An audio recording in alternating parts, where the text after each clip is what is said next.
Hi, this is Kelly from Petica Kelly and Play Learn Talk. This is the second video to our boom card tricks for the escape room, a mini series on creating some cool tricks for the escape room. So in the last video, we were able to make this exact image using the caption pick widget right here. If you still need to know how to do that, this video should be part of a playlist.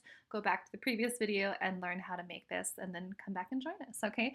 All right, so in today's video, we are going to learn how to put in our draggable items and our drop zone. So when I talked about learning 3 cool tricks, the first one where we are going to learn how to basically get rid of that visual feedback from the drop zone, that's going to be accomplished today, okay? And in the next video, we're going to learn how to use conditional linking to basically make it so our students are locked in this room until they find the correct answer. And then in the very last video, we're going to learn how to make that navigation button with the rounded edges. That might even be the next video too. So, all right, let's go ahead and get started. So we want to add our draggable images to this caption pick widget, okay? So in the last video at the very end, I told you to make it draggable. It does need to be draggable, but for right now, I'm gonna have it be undraggable because it makes it much easier to explain it to you, okay? So let's go ahead and grab our image. We want to grab a key. So I've already uploaded this to my image library, so you need to make sure you have yours preloaded when you're doing this, okay? So we're simply going to size it down, and then we want to place it on the door, okay? Or at least I do. That's where mine is going.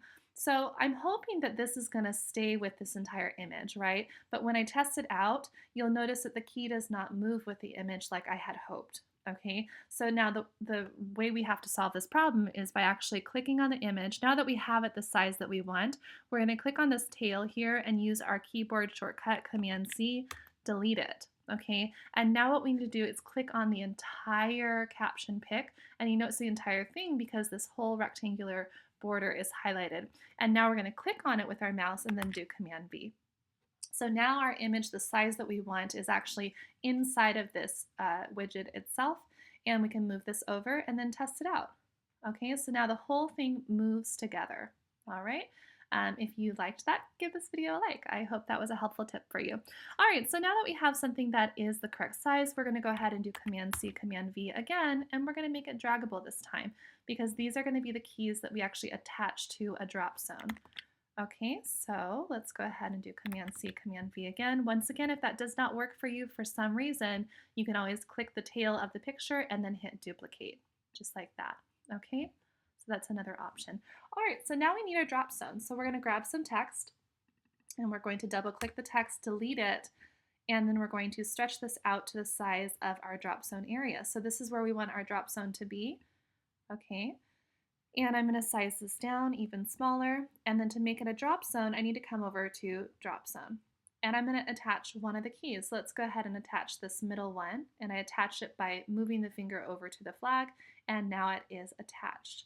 All right, so now our very last step is to send our drop zone to the back, the very, very back.